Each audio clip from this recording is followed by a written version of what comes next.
What track creates the best racing in Porsche Cup? Ooh, that's a good one. I would probably say Road Atlanta. For me, Road Atlanta delivered great racing this season. Yeah, exactly. It's Road America we're talking about. I like Road Atlanta. Again, yeah. It's not hard to miss a breaking point. Get used to that. It's Road America we're talking about. What the? Okay. Mugello was good. This is the same guy. You did this to yourself, man. You did this to yourself. We are talking about. God damn, that felt good.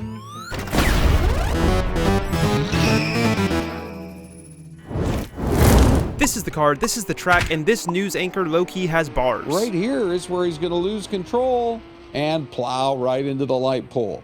We are starting on P2 for our first race at Road America with a 2:07.36, really close between ourselves and Jaron Wong in P1 for pole position. Starting P2, we got 12 laps. Let's get underway. Lap number 1, and ba-boom, baby. We are off. A pretty good launch for us, tucking to the inside immediately. That is both to defend the car behind and to attack the car ahead. Jaron Wong just continuously pulls over to the left side, opening up the inside for us. Not quite sure what was going on there, but I will take it. Trying to brake later, claim the inside, and Jaron actually backs out, ends up going side by side with car number 2, who started in P3 and has now made his way up to P2, fighting with Jaron. Well, it looks like he's made his way up into P2. They are too wide going into the next corner, and Jaron's going to back out, but that's still going to force car number 2 to take a narrow entry to that corner. Now he's about half a second behind me. That's Surin in P2 now, who is I know is a really fast driver. He's also a Twitch streamer, all that stuff. Go check him out. I believe his name is just Surin on YouTube. And this track is a really, really interesting one because it is super hard to run away from somebody, very hard to brake toe because of the amount of straights on this track, which means that you really have to take advantage of every opportunity on the infield, which is where we are right here. A lot of commitment corners. There's not a ton of braking. You know, you can brake as little as possible, get on throttle as early as possible, and you'll end up separating yourself by a couple of tenths. And that could be the difference between having to defend or not on this upcoming straight, which is extremely long. And if somebody is, say, within like 5 tenths behind you exiting the carousel that we're going through right now, there's a real chance that they slip all of the way up to potentially looking for a dive from a tenth and a half back around there, and you'll see just how long the straight is here. So Surin about a second behind us at the moment, but that's not totally accurate. Something about this track, the relative rubber bands, it goes really far here, so it says he's further than he is, and you'll see as we come up to the start finish line not too long from now that gap will begin to even out. He is of course soaking up slip this entire time, but it's still not making up all of that. You can see the gap in the bottom right going down to about 0.7 seconds, and realistically I think he's about 0.9 behind us, and yeah, it evens out once again. As the lap goes on, I know that my job is just to not make any mistakes, and I see in my relative that these guys are pretty close to each other. Jaron did start on pole, so I know he has the pace, and I'm hoping that he can put Surin under pressure, perhaps get him to just slightly under brake, over brake, make some very minor mistakes that bring both of them back off of me by about half of a second to a full second, and that should put me out of slipstream. And once you get out of slipstream on this track, you're pretty much free to run hot laps with no pressure. At this point, Surin is beginning to fall off, and coming up to the long right-hander at the end of the very long straight with the kink there, he's going to go into the dirt, bring Jaron even closer to him. I'm assuming, if nothing else, that's just going to put him under some amount of pressure. Maybe he takes a corner slower, maybe he's looking in his rear views, who knows. I'm not thinking too much about that at this point because I know that the gap has climbed so high that I just need to run. There's no point in looking behind me. And what does that get you? Well, by the final lap, it got me a fairly large gap as they continued to just, ride each other's asses, and I was able to ride away in first place. So about a 5.5, 6 second gap there. They're still on each other's tail, but Surin was able to hold off Jaron. It looks like it might come down to the wire for those guys, but for me, I'm not too concerned. We're coming up on a lapped car here, which was something in my head that I just saw a flash of, like, what if this guy just, like, bends it and collects me? Going around the final corner, that's not going to happen, and he moves over kindly. That is a dub. Our first race of the week, a great way to start it off, and though we didn't have the greatest pace in the world, we were fairly consistent, and honestly, that's going to get you more than pace a lot of the time. So looking at the results, we had just enough to do it. 46 I rating, 0.05 safety rating, so we're still in B class, 3.4, maintaining that somehow. I doubt it'll stay like that. This track is super easy to get off tracks on. Now, I realized I needed to be faster, so into qualifying, I'm going to walk you guys through a lap. The goal is a 2:06 here, and coming up to the first braking zone, just after these 4 cones, I stay in 4th gear. I think 3rd gear may be faster, but this is just way easier for me to do in 4th gear. It's way less drama. Braking after the 2, just after the 2, down to 3rd, turning in early. You want to hug that curb a lot more than I did in this case, but be careful on that exit. Super easy to get an off track. Braking right at the 3 here, down to 2nd gear, open it up past that curbing on the right side, and you can really get a straight exit. Even in this instance, I probably could have gotten a straighter exit. Braking before the crest of this hill, very, very light braking, shift down to 2nd, and I kind of throw the car into a micro lock there to help get it turned in. That may be suboptimal. Just a lift and back onto the throttle here. Very easy to mistime that and end up going into the dirt. Braking between the 2 and the 3, avoiding the bump on the outside. You can see me brake in the middle and move to the right side through that corner. For the carousel, open this thing up, move to the inside, slowly trail off of the throttle, brake once the car pushes out to get the nose turned in, a pump of the gas in 3rd, and then up to 4th and build to full throttle. There are multiple ways to do this. This is just the way I found to do it. Lifting in 5th gear between the 2 and the 1 and turning in at the same time. Don't have to come all of the way off of the throttle there. Just don't want to get too much in the grass on the left side. Next corner, braking just before the 4 / at the 4. It's anywhere around there. You can modulate your pressure throughout that corner to have a higher exit speed and a higher minimum speed. Lifting on that curb, getting on throttle late to kind of late apex that fast left-hander up the hill, braking before the track changes color there on the tarmac in 3rd gear for this final exit, and that will be a full lap. This lap actually was really good, 2:06.75, which in this race was good enough to put me on, well, pole. There we are. Hello. Starting with a pretty big gap in our qualifying to Kalen, who is behind us with a 2:07.2, so about half of a second between the two of us. And let's get underway with lap number 1. 12 to go. How's the launch? Fairly decent. You can see on the radar that he's actually not really gaining that much to me. Now, if I did open this corner up, he could very easily send it up the inside, and he has slip at the moment. He's going to move to the outside as I am maintaining a defensive line. Just about go too wide there, but I'm a nose ahead going in. I don't think he's going to outbrake me on the outside like that. And sure enough, we remain in first place for the time being. He's pretty hot on our tail, but I'm going to try and not pay attention to that and just kind of take my time with the first lap. I don't want to rush it, although that may end up being the wrong decision, but I just really wanted to play it safe and not make a silly mistake trying to push myself past the limit. Defending into, I think this is technically turn 5 on lap number 1. It feels like turn 3, but it's really turn 5 because 2 of the kinks count as corners. And he moves around the outside. Defensive line is pretty easy to hold there unless they have a nose ahead on the outside, in which case they do have a real chance at hanging it around the outside. And you can basically go too wide all of the way up until this corner here, which you can go too wide as well. It's just not smart, and you'll probably lose a position to the car behind both of you guys.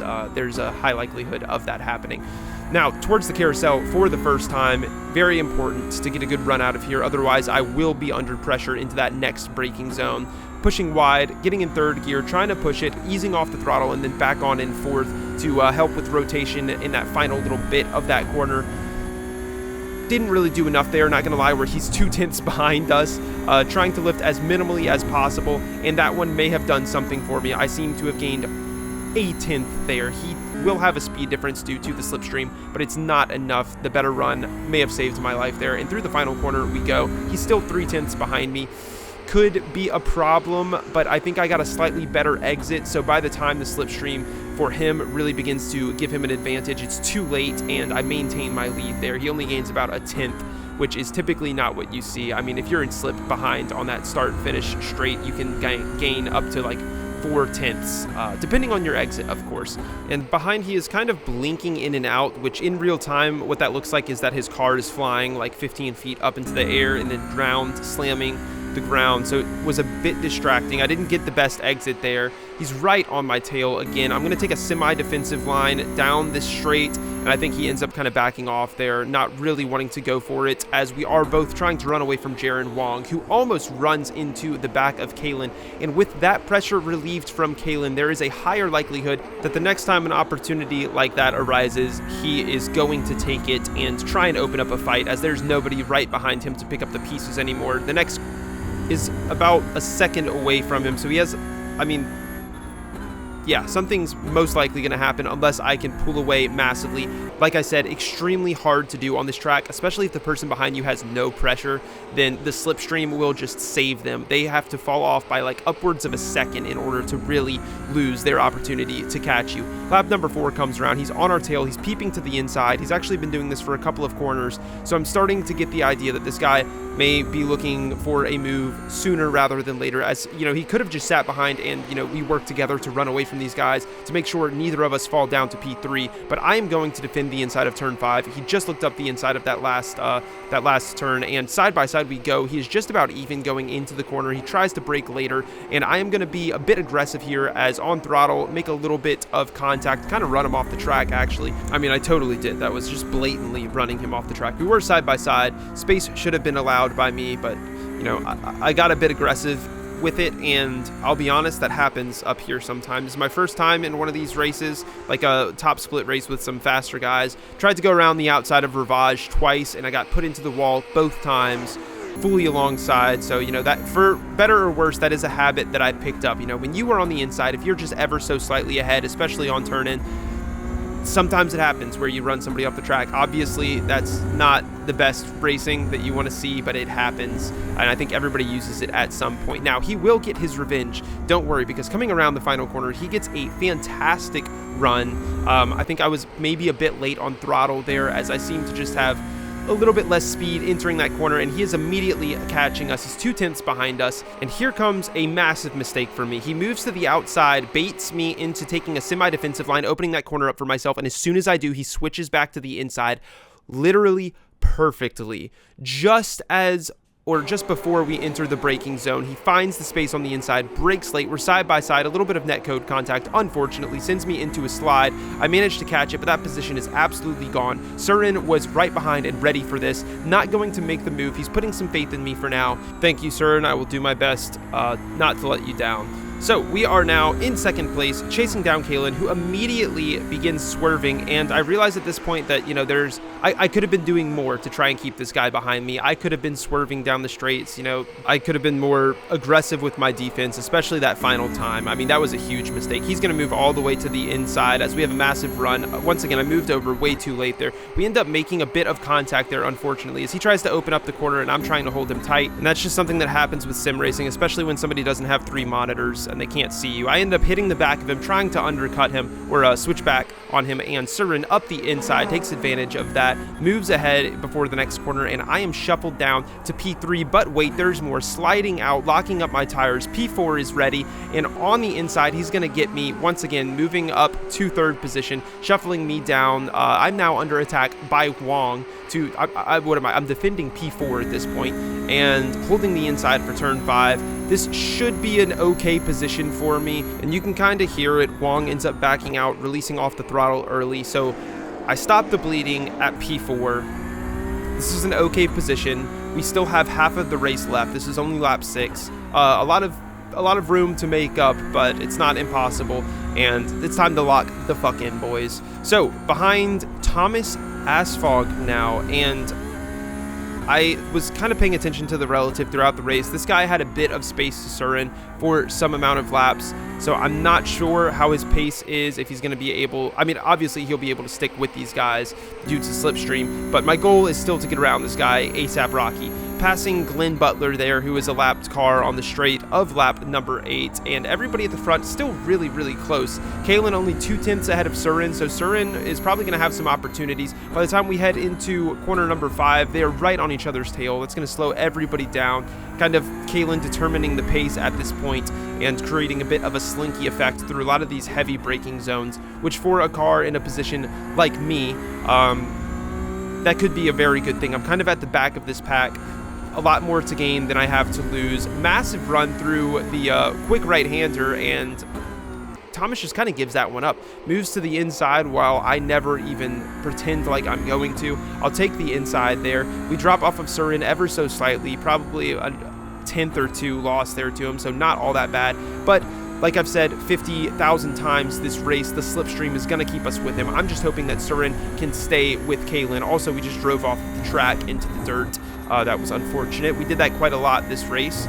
So much so that we actually ended up having 15 incident points, which is pretty close to 17. And at 17, you get a drive-through. So I started to sit back pretty heavily. I did not want to risk getting a drive-through and falling from P3 to probably like P18 or somewhere around there. Settled down and just kind of accepted my fate. Was hoping that Surin would have some kind of crazy send on this guy, but honestly, he never really caught back up to him close enough to put him under pressure. So my faith was ill-placed there as Surin drives completely wide around the carousel, although I didn't really have a choice because I drove off of the track so many times that had I tried to take this race into my own hands, there was a high likelihood that I ended up losing basically everything. And at this point, it's still a net positive. P3 is not a bad place to finish. I think I'm car number 5 as well, so technically finishing above where I'm supposed to. I don't know. Great move to Kalen, though. I'm actually on the mic talking to him at this point during the race. That was, I mean, when somebody does that to you, you really can't say anything. You just have to enjoy it. P3, there's the safety rating loss I was looking for, and some decent iRating gain. This track is amazing. I can't stay on it, sadly. If you guys enjoyed this and want to support me, please check out my channel, and I'm willing to bet there are some other videos there you'll enjoy as well.